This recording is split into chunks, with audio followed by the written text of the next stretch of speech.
The question is the amendments be agreed to, and I give the call to the honourable member for North Sydney. Thank you, Mr Speaker. I just rise to speak in support of the amendments as moved by the member for Wentworth, and I actually want to thank her for having done the work with herself and her team to try and find a way through what is a truly concerning, unprecedented move by this government.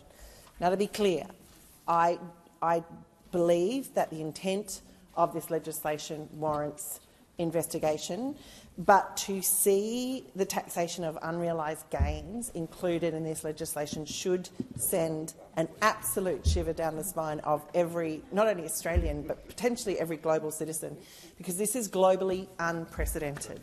Nowhere else in the world do they tax unrealised gains. And what is the implications of this?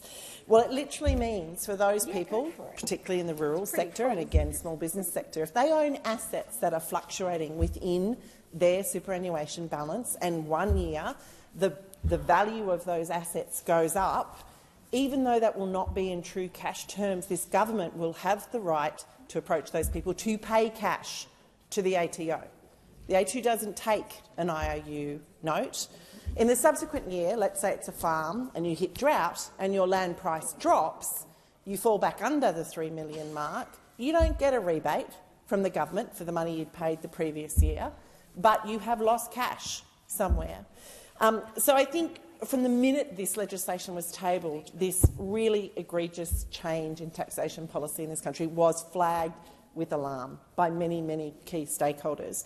And so there's been lots of conversations between the member for Wentworth, myself, the Assistant Minister, other members of the crossbench, who have really tried to appeal to the government to please drop this unprecedented reform.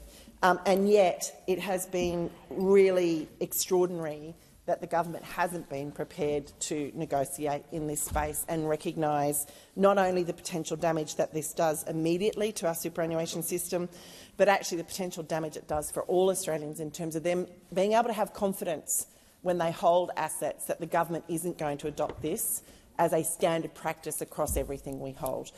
There are people who have literally said to me, if this is now included in super, what does that mean for my home in the future? And so I would say to the minister, I think the member for Wentworth and her team have done an excellent job in providing you with a way to frame this, to give Australians greater certainty, while I would prefer to see it completely removed.